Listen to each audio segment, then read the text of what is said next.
ஹரே கிருஷ்ணா. தெய்வ திரு ஆர்ஷ பக்தி வேதாந்த சுவாமி ஸ்ரீல பிரபுபாதர் விரிவான பொருள் உரைகளுடன் அருளிய ஸ்ரீமத் பாகவதம் காண்டம் 2 பிரபஞ்ச தோற்றம் அத்தியாயம் 9 பகவானுக்கு ஏற்புடைய விடைகள் பதம் 44.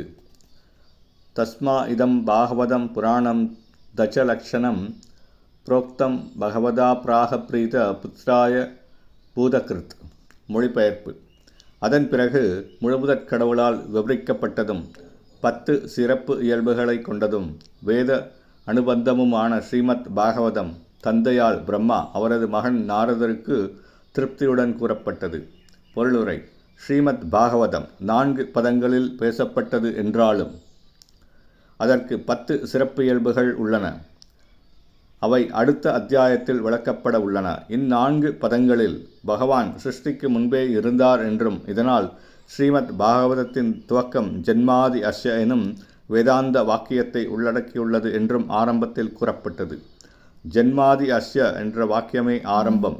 ஆயினும் படைப்பு முதற்கொண்டு பகவானின் பரலோகம் வரையுள்ள அனைத்திற்கும் பகவானே மூலம் என்பதை அறிவிக்கும் இந்நான்கு பதங்களும் இயற்கையாகவே 10 சிறப்பியல்புகளை விவரிக்கின்றன.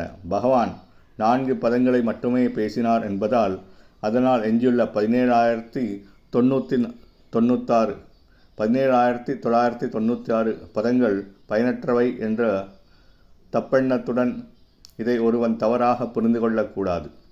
அடுத்த அத்தியாயத்தில் விளக்கப்பட உள்ளதைப் போல 10 சிறப்பு இயல்புகளை சரியாக விளக்குவதற்காகவே பல பதங்கள் தேவைப்படுகின்றன. தம்மிடமிருந்து கேள்விப்பட்ட கருத்தை விரிவுபடுத்த வேண்டும் என்று பிரம்மாவும் கூட நாரதருக்கு முன்பே ஆலோசனை கூறியிருந்தார். ஸ்ரீ சைத்தன்ய மகாபிரபு இதை ஸ்ரீல ரூப கோஸ்வாமிக்கு சுருக்கமாக உபதேசித்தார். ஆனால் சீடரான ரூப கோஸ்வாமி இதை மிகவும் விஸ்தாரமாக விரிவுபடுத்தினார். இதே விஷயம் ஜீவ கோஸ்வாமியாலும் தொடர்ந்து ஸ்ரீ விஸ்வநாத சக்கரவர்த்தி தாகூரராலும் இன்னும் விரிவுபடுத்தப்பட்டது. இவ்வெல்லா அதிகாரிகளின் அடிச்சுவடுகளையும் பின்பற்றவே நாமும் முயற்சி செய்கிறோம். ஆகவே ஸ்ரீமத் பாகவதம் சாதாரண கட்டுக்கதையை போன்றதோ அல்லது பௌதிக இலக்கியத்தை போன்றதோ அல்ல. இது எல்லையற்ற சக்தி கொண்டதாகும். தனது சொந்த திறமைக்கேற்ப அதை ஒருவர் எவ்வாறு விரிவுபடுத்தினாலும் அத்தகைய விரிவால் பாகவதம் முடிந்துவிடாது. பகவான் அணுவை விட சிறியவராகவும் எல்லையற்ற வானத்தை விட பெரியவராகவும் இருக்கிறார். அதைப்போலவே ஸ்ரீமத் பாகவதம் பகவானின் ஓசை வடிவமாக இருப்பதால் அதை ஒரே சமயத்தில் 4 பதங்களில் விளக்கினாலும் அல்லது 4 கோடி பதங்களில் விளக்கினாலும் இரண்டும் வேறுபாடு இல்லாததாகவே இருக்கும். இதுவே ஸ்ரீமத் பாகவதத்தின் ஆற்றலாகும்.